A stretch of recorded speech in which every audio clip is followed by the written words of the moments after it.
Halo semua, selamat datang di channel Pisang 13 dan terima kasih sudah klik video ini.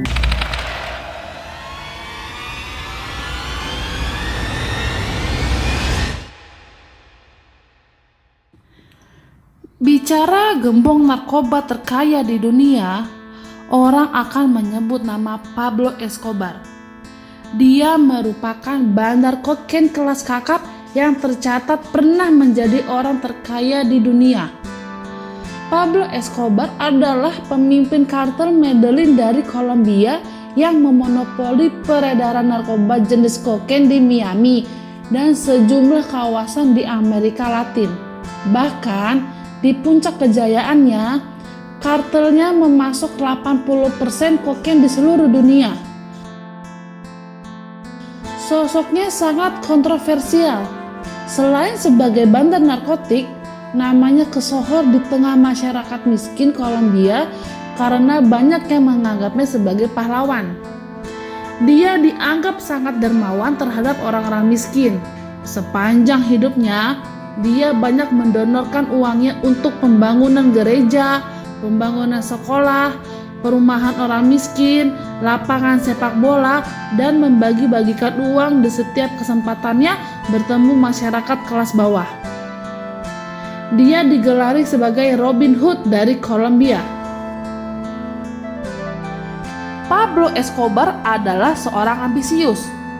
Pria dengan nama lain Pablito ini pernah menjadi anggota dewan-dewan di parlemen Kolombia. Masuk ke Kongres dilakukan untuk melapangkan jalan bagi dirinya yang berkeinginan menjadi presiden Kolombia. Sayangnya, 2 tahun kemudian dia mengundurkan diri setelah bisnis gelapnya dibeberkan politisi yang juga Menteri Kehakiman Kolombia, Rodrigo Lara. Belakangan, Lara ditembak dalam sebuah insiden di jalan atas perintah Escobar. Kisah hidupnya yang menarik diangkat di beberapa layar lebar. Sebut saja serial Netflix berjudul Narcos yang tayang belum lama ini. Dilansir dari Forbes, Senin tanggal 15 bulan 2 tahun 2021, Pablo Escobar sempat masuk dalam daftar orang terkaya di dunia selama 7 tahun berturut-turut dari tahun 1987 sampai tahun 1993. Di urutan ke-7. Forbes mencatat kekayaan bersihnya pada tahun 1988 sudah mencapai sebesar 3 miliar dolar Amerika Serikat. Kekayaan terus bertambah dari tahun ke tahun. Bisnis kokain di Medellin dimulai tahun 1970-an. Para penyelundup narkotik asal Chili memindahkan fasilitas produksinya ke Kolombia setelah diktator Chili Jenderal Augusto Pinochet membelenggu pabrik-pabrik kokain di negaranya. Saat itu, justru permintaan kokain tengah meledak di kota-kota di Amerika Serikat. Kartel Medellin langsung mengisi permintaan besar kokain di negeri Paman Sam, terutama melalui Miami, Florida. Melimpahnya daun koka di hutan-hutan Kolombia, bahan baku kokain membuat kartel Medellin bisa meningkatkan produksi kokain dengan cepat. Kekayaan Pablo Escobar langsung melejit sejak terjun ke bisnis kokain. Di usia yang baru 26 tahun, dia sudah memiliki simpanan uang sebesar 3 juta dolar Amerika Serikat. Kekayaannya terus berlipat. Kartelnya bisa meraup 420 juta dolar Amerika Serikat per minggu atau 22 miliar dolar Amerika Serikat per tahunnya. Saking kayanya, Pablo Escobar menawarkan diri untuk membayarkan utang Kolombia sebesar 10 miliar dolar Amerika Serikat dengan syarat pemerintah menghapus perjanjian ekstradisi dengan Amerika Serikat. Escobar berupaya mati-matian agar tidak berakhir di penjara Paman Sam karena tuduhannya sebagai pengedar narkoba di Amerika Serikat. Dia disebut-sebut mendanai gerakan komunis Kolombia M19 untuk menyerang Mahkamah Agung untuk menekan pemerintah. Pemerintah Kolombia sendiri tak tinggal diam. Presiden Cesar Gaviria Trujillo mengerahkan polisi dan tentara untuk menghabisi kartel Medellin. Bentrokan aparat keamanan dan kartel berakhir dengan jatuh korban ribuan orang di kedua belah pihak. Upaya lain Pablo Escobar agar tidak diekstradisi ke AS adalah menawarkan dirinya untuk dipenjara di LA Cathedral, sebuah penjara yang dibuatnya sendiri.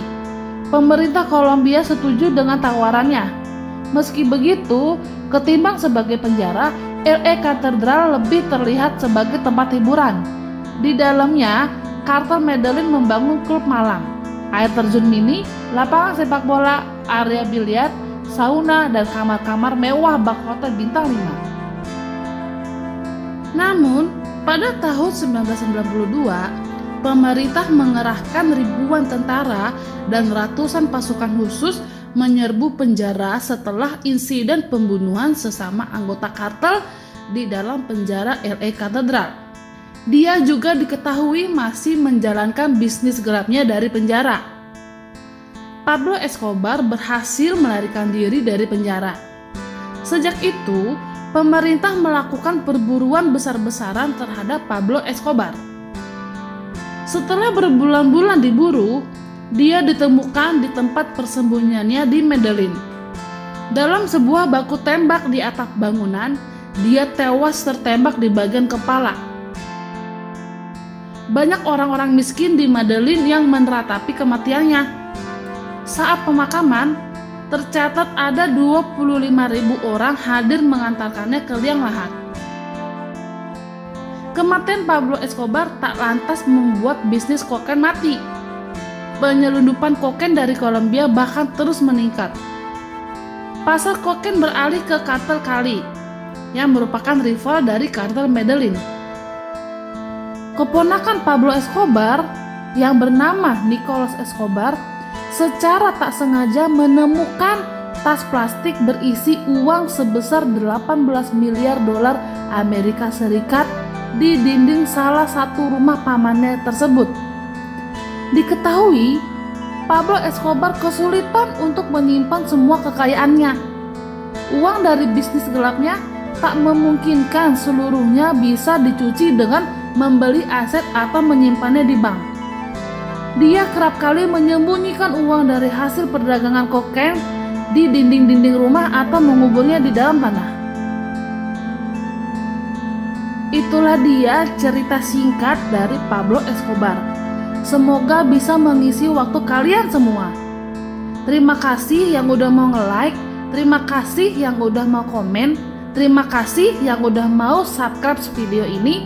Terima kasih semuanya dan sampai jumpa di video selanjutnya.